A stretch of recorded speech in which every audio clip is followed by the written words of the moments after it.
Muito bem. Nessa aula vamos continuar o assunto repetição de indébito, restituição do valor indevido.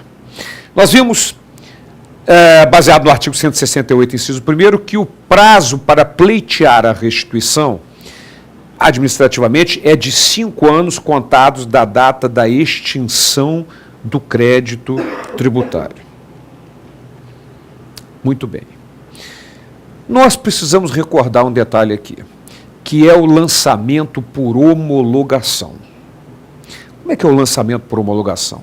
O sujeito passivo, ele mesmo calcula, paga antecipadamente e fica esperando que a Fazenda Pública faça a homologação daquele cálculo e pagamento antecipado que ele fez. Maravilha. Nós já vimos também que o que extingue o crédito é a homologação, não é o pagamento antecipado feito pelo sujeito passivo. O que extingue o crédito é a homologação. E vimos também que essa homologação, se a Fazenda Pública não se pronunciar, ela vai ocorrer tacitamente em 5 anos, caso não ocorra dolo, fraude ou simulação, 5 anos contados da ocorrência do fato gerador. Então vamos raciocinar. Se for homologação tácita, ocorreu o fato gerador, em 5 anos considera-se extinto com homologação tácita, e de acordo com o artigo 65 do CTN, inciso 1º, 5 anos contados da data da extinção para pleitear a restituição.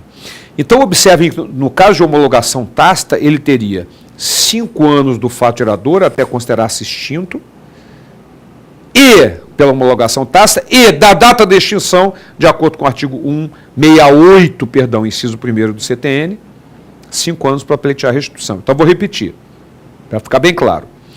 Pagou antecipadamente do fato gerador, 5 anos, considera-se extinto com homologação tácita. De acordo com o artigo 168, inciso 1º do CTN, da data desta extinção, 5 anos para pleitear a restituição. Ora, minha gente, se são 5 anos para homologação tácita e 5 anos para pleitear a restituição, 10 anos da ocorrência do fato gerador ele teria para pleitear essa restituição. E aí, foi criado o artigo 3º da Lei Complementar 118 de 2005, que adaptou o Código à atual Lei de Falências e trouxe esse dispositivo que é meramente interpretativo. Eu quero reforçar, antes de olharmos o dispositivo, um detalhe fundamental para não confundi-los.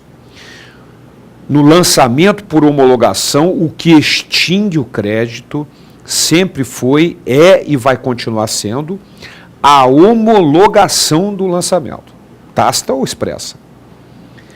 Guardem isso, o que extingue o crédito no lançamento por homologação é a homologação, não é o cálculo antecipado, nada disso. Não é o pagamento antecipado, não, é a homologação, de acordo com o artigo 156, inciso 7º, que nós vamos estudar na sequência das hipóteses de extinção, mas já falamos disso ao estudarmos o artigo 150, especificamente no parágrafo 4º, sobre homologação. Então, minha gente, o que extingue o crédito é a homologação. Bom, mas você já falou isso, é a 3ª vez, e vou falar mais. Vou falar mais, não esqueçam disso. Bom, mas aí, como consequência disso, o sujeito passivo, se for homologação tácita, vai ter 5 anos para até considerar-se extinto e mais 5 anos para pleitear a restituição, 10. Mas olha o que determinou o artigo 3º da Lei Complementar 118. Vamos lá. Para efeito de interpretação, e não se esqueçam que o artigo 106, inciso 1º, que está citado lá no artigo 4º, vocês estão vendo aqui, determina que a lei expressamente interpretativa pode retroagir. Ok? Não se esqueça disso. Então, para efeito de interpretação do inciso 1º do artigo 68 do CTN, a extinção do crédito tributário ocorre, no caso de tributo sujeito a lançamento por homologação, no momento do pagamento antecipado de que trata o parágrafo 1º do artigo 150 da referida lei. E o artigo 4º determina que essa lei entre em vigor 120 dias após sua publicação, observado, quanto ao artigo 3º, o disposto no artigo 106, inciso 1º, ou seja, a possibilidade da aplicação retroativa, na medida em que é uma lei expressamente interpretativa na opinião do legislador. Nós vamos ver que pela jurisprudência não é bem assim que a banda toca. Mas, na opinião do legislador, sim, esse dispositivo aplica-se retroativamente. Bom, voltando para mim. Então, minha gente, vocês se lembram que no caso de homologação tácita, eram 5 anos contados do fato gerador para ocorrer a extinção do crédito, e da data da extinção, de acordo com o artigo 168, inciso 1º, mais 5 anos para pleitear a restituição, 10 anos. Aí vem o artigo 3º e diz o seguinte: para efeito de contagem de prazo do artigo 168, inciso 1º, considera-se extinto o crédito com o pagamento antecipado e não com a homologação. Então, aquele cara que tinha 10 anos, olha aqui, ó, passou a ter 5, porque considera-se extinto no lançamento por homologação com o pagamento antecipado e não com a homologação.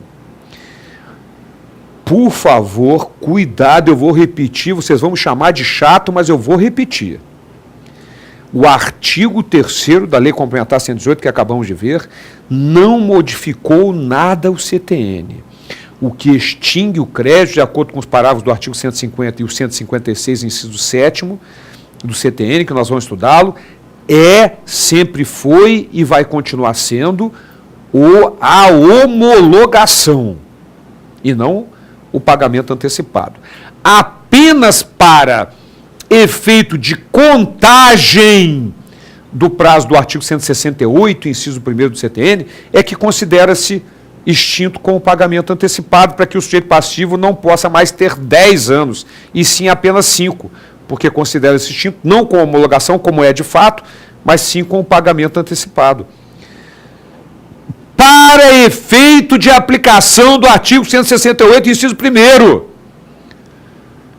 O taradão vai colocar lá na prova, o examinador. A partir da Lei Complementar 118, no lançamento por homologação, considera-se extinto o crédito com pagamento antecipado. Errado! Errado! Não modificou nada, é com a homologação. Apenas para efeito de contagem do prazo do artigo 168, inciso 1º, que fala que 5 anos são contados da data de extinção, é que considera-se extinto com o pagamento antecipado. Maravilha. Então, aquele sujeito passivo, já vimos que tinha 10 anos, passou a ter 5. Mas será que isso aplica-se retroativamente? Pela vontade do legislador? Sim, porque o artigo 4º, voltamos lá para a tela, o artigo 4º, ele cita, observado no final, o disposto no artigo 106, inciso 1º do CTN, que é aquele artigo que permite a aplicação retroativa da lei expressamente interpretativa. Mas voltando para mim, será então que um cara, por exemplo, que confiava, ele estava tranquilo, porque ele tinha 10 anos, estava lá no 8º ano ainda, 7º ano, agora eu vou pleitear a restituição. Será que esse artigo 3º é retroativo e esse cara que estava no 7º ano e, portanto, ainda tinha 3 para pedir, não vai mais poder pedir porque limitou-se agora a 5 anos? Esta é a grande questão. Pela vontade do legislador, sim, porque está no artigo 4º a obediência ao artigo 106, inciso 1º, que permite a aplicação retroativa da lei expressamente interpretativa. E observe que no caput também do artigo 3º, vamos voltar lá para o artigo 3º para anotar isso, determina que para efeito de interpretação do inciso 1º do artigo 168, ou seja, é uma lei expressamente interpretativa. Muito bem, voltando para mim, então vamos ver o que a jurisprudência atualmente considera nesta questão da aplicação retroativa do artigo 3º, que determinou que o sujeito passivo deixa de ter 10 anos para ter apenas 5 para pleitear a restituição, no caso de lançamento por homologação. Então vamos conhecer esse aspecto. De acordo com o STJ, conforme decidido pela Corte Especial, é inconstitucional a segunda parte do artigo 4º da Lei Complementar 118, que determina a aplicação retroativa do disposto em seu artigo 3º. Então, minha gente, o STJ já tomou essa posição. Olha, o artigo 4º, que manda observar o 106, inciso 1º, e que, portanto, pugna a aplicação retroativa do prazo previsto no artigo 3º, não é constitucional, certo? Não é constitucional. Muito bem. Mas voltando para mim, mas tem mais detalhes. Será que nunca vai ser aplicada de forma retroativa? Vamos continuar vendo os dispositivos. Vamos lá.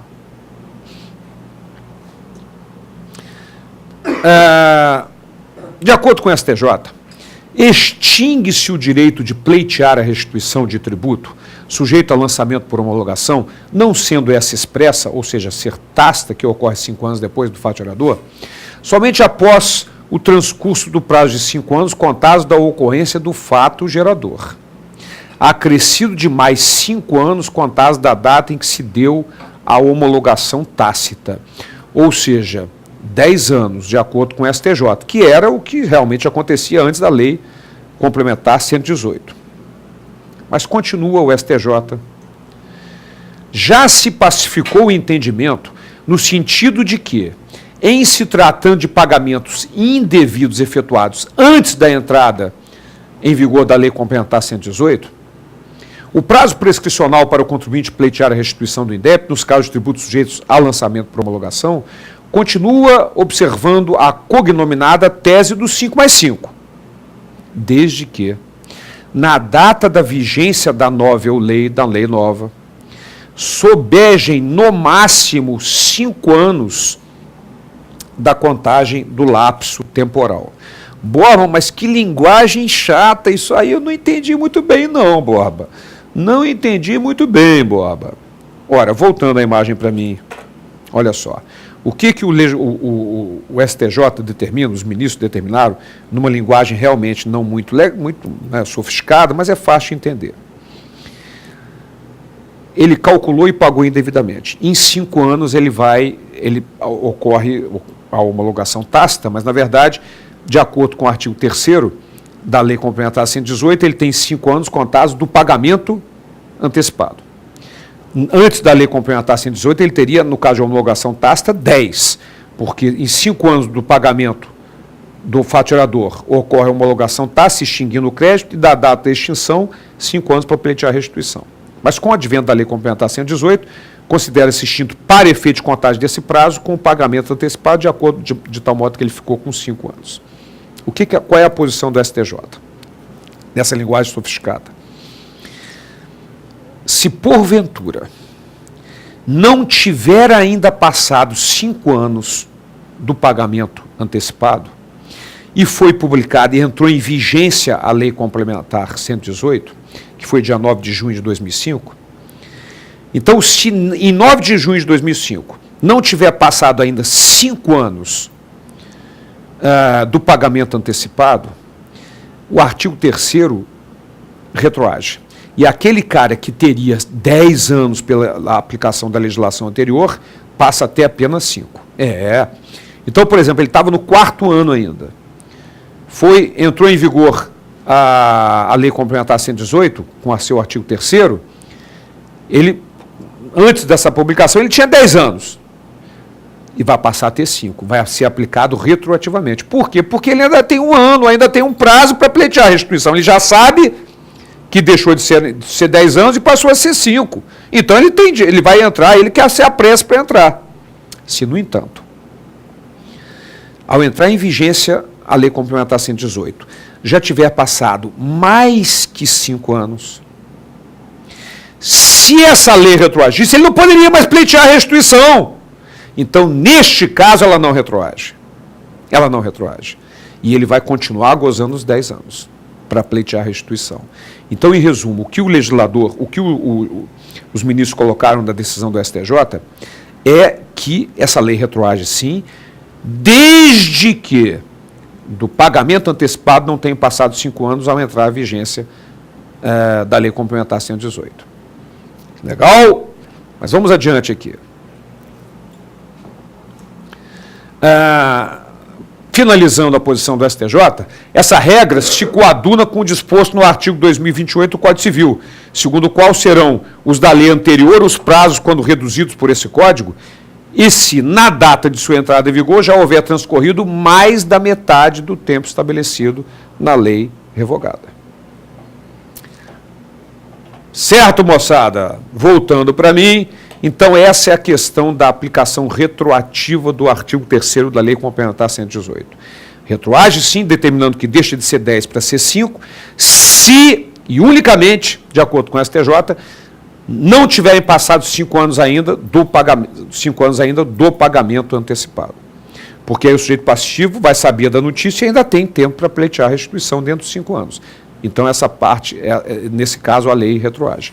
Agora, se já tivesse passado mais de 5 anos, ela não vai retroagir, porque se retroagisse, o sujeito passivo não teria mais condições de pleitear a restituição, porque já teriam passado 5 anos. Certo? Na próxima aula, no próximo encontro, nós continuamos ainda esse assunto importantíssimo, que é repetição de indébito. Até lá.